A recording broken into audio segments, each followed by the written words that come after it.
pīpēšanu. Ar tāds stulbs hobijs. Stulbs hobijs. Jā. Kur Mārtiņš, ar ko mēs parunājāmies pirms tam. Viņš agrāk arī diezgan labi visādi palietoja tur gan šmīgu, gan cigaretes, gāja vaļā.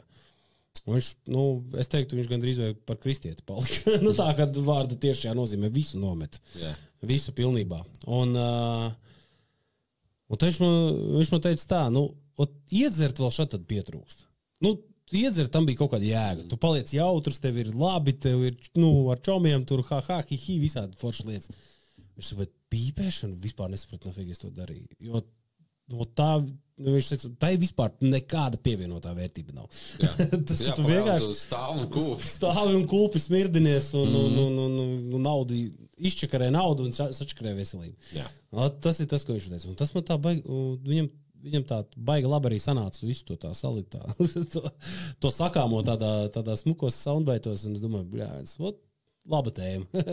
Labi pateici. Tavs komentārs par šo. Tagad moši brauks mājās. Moši jāmat ārā tā cigarešu paciņu.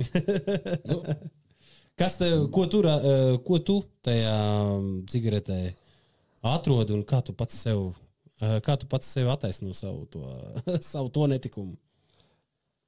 Es patiesībā nezinu.